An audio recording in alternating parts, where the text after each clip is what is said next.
अहेरी जिल्हा गडचिरोली मतदारसंघ. या गडचिरोली जिल्ह्यामध्ये अहेरी या मतदारसंघामध्ये धर्मराव बाबा आत्रम हे अजित पवार गटाचे उमेदवार आहेत. त्यांची मुलगी भाग्यश्री आत्राम ही शरद पवार गटाची उमेदवार आहे आणि अमरीशराव आत्राम हे अपक्ष म्हणून उमेदवार आहे.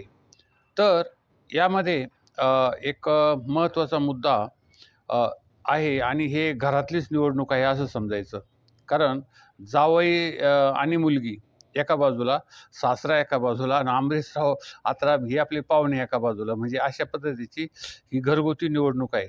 आणि याच्यामध्ये हे धर्मराव बाबा हे राजे परत निवडून येतात की परत पडतात, हा एक महत्त्वाचा मुद्दा आहे आणि तो कशा पद्धतीचा आहे ते आता आपण बघू. तर येथे 2019मध्ये हे धर्मराव बाबा आत्राम हे राष्ट्रवादीचे होते. त्यांना 60,000 इतकी मतं मिळाली. त्यानंतर अमरीशराव आत्राम हे भाजपचे होते. त्यांना 44,555 मतं मिळाली. आणि दीपक आत्राम हे काँग्रेसचे होते. त्यांना 43,022 इतकी मतं मिळाली आणि नोटाला 5,765 इतकी जास्त मतं मिळाली. आता मतविभागणी झाल्यामुळं 60,000 मतांनी हे निवडून आले, 60,000 मतं मिळवून. कारण अमरीशराव आत्रम यांना 45,000 मतं मिळाली होती आणि 45,000 मतं ही 60,000 मतामध्ये फक्त 15,000 मताचं अंतर होतं निवडणुकीमध्ये. 15,000 मतांनी निवडून आले धर्मराव बाबा आत्राम. पण दीपक आत्राम हे काँग्रेसचे होते, यांना 43,000 मतं होती. मग हे 43,000 जर मतं बरोबर असती आणि हे 44,000 मतं जर असती आणि हे नोटाची मतं जर मिळवली असती तर हे सगळी मतं 95,000 होतात आणि आत्राम धर्मराव बाबा आले 60,000 मतांनी निवडून.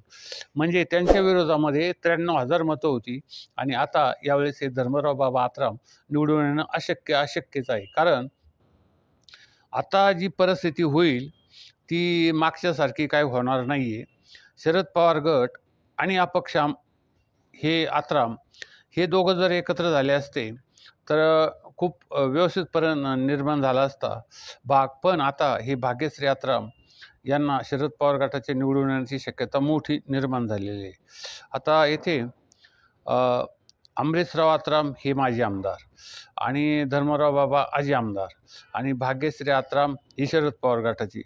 त्यामुळं आता येथे धर्मराव आत्राम यांच्याऐवजी भाग्यश्री आत्राम हे निवडून येण्याची शक्यता खूप मोठ्या प्रमाणामध्ये आहे. कारण येथील लोक सुज्ञ आहेत, चालाक आहेत आणि एक त्यांना ज्ञान आहे की कोणाला निवडून द्यायचं म्हणून.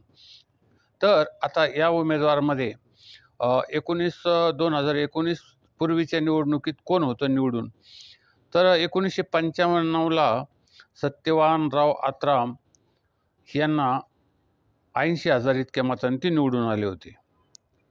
त्यानंतर 1999ला धर्मराव बाबा हे निवडून आले होते 27,000 मतांनी.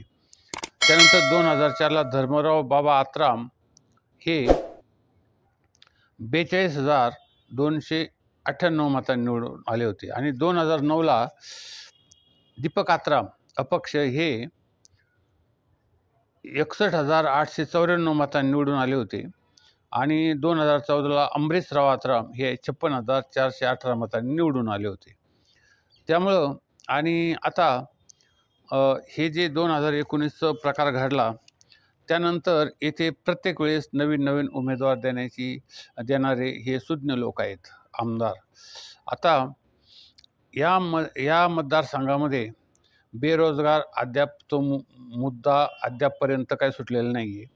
लोह उत्खनन व हजारो कोटी रुपयाच्या गुंतवणुकीमुळे काही प्रमाणात रोजगार आला आहे, पण तो महत्त्वाचा मुद्दा प्रत्येकाला रोजगार येथे नाही. येथे दुर्गम आणि अतिदुर्गम भागातील रस्त्याचा प्रश्न आहे, पुलाचा प्रश्न आहे. त्यानंतर आरोग्य सुविधा मिळण्यास अडचणी आहेत. मध्यंतरी तुम्ही बघता की लाकडावर त्या गरोदर महिलेला दवाखान्यामध्ये न्यायचा प्रश्न किंवा व्हिडिओ होता, तोही तुम्ही बघितला असेल. म्हणजे येथे रस्त्याचा प्रश्न आहे, आरोग्य सुविधा तालुक्यात जवळपास नाही आहेत आणि वाहतुकीची सोय नाही आहे. त्यामुळं लोकांचे प्रश्न सोडवण्याऐवजी हे प्रतिनिधी या मतदारसंघाचे आपलेच प्रश्न सोडवतात का काय, असा एक प्रश्न निर्माण झालेला आहे. कारण येथील मतदारसंघामध्ये ग्रामसभांचा प्रभाव आहे. आता तेथील 1400 ग्रामसभांनी लोकसभा निवडणुकीत काँग्रेसला पाठवून दिला होता. मात्र विधानसभा निवडणुकीत ग्रामसभाने आपला भिडू मैदानात उतरवलेला आहे.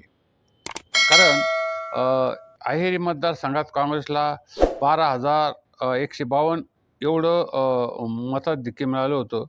त्यामुळं विधानसभा निवडणुकीत ही कसर भरून काढण्याचे आव्हान महायुतीसमोर आहे.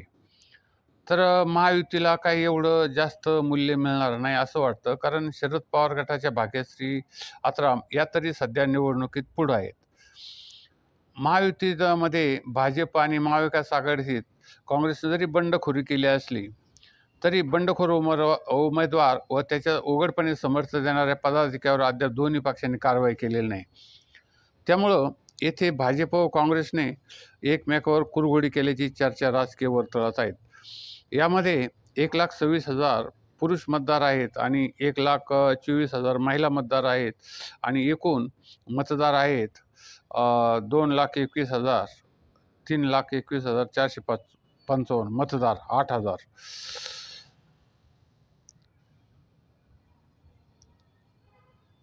आणि येथे पित्याविरुद्ध लेक आणि पुतण्या असा हा नात्यागोत्याचा सामना आहे. त्यामुळं राजनगरीमध्ये मोठी चुरस आहे.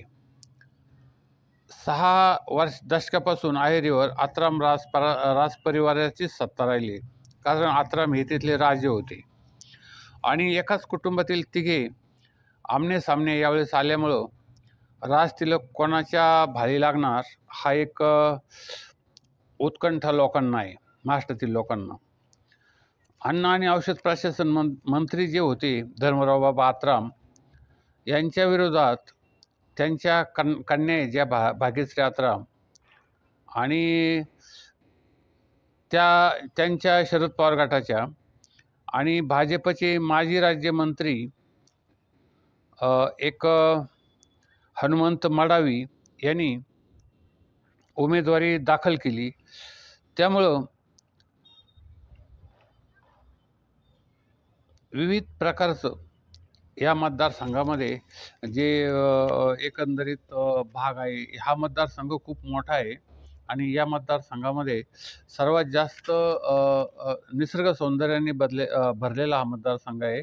या मतदारसंघामध्ये वन्य प्राणीजीव, जंगलं किंवा इतर इतका सुंदर पर्यटकासाठी आकर्षक हा मतदारसंघ असला तरी या लोकांना त्याचं काही मूल्य अजून समजलेलं नाही आहे. रस्त्याचं मूल्य नाही, पाण्याचा प्रश्न आहे तसंच आहे, जलसिंचन योजनेचा प्रश्न आहे, पुलाचा प्रश्न आहे आणि हे प्रश्न इतके लोक आमदार होऊनही सुटलेला नाही आहे.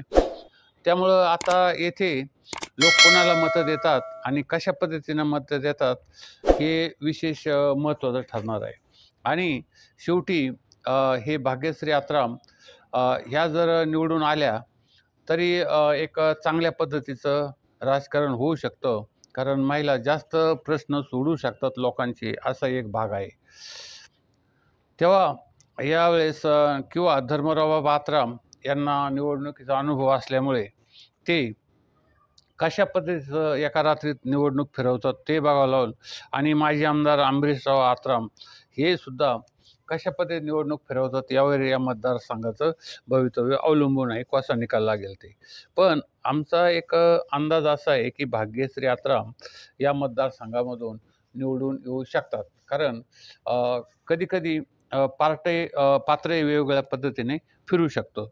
म्हणून यावेळेस असा अंदाज जरी असला तरी ऐन वेळेस काही घडू शकतं.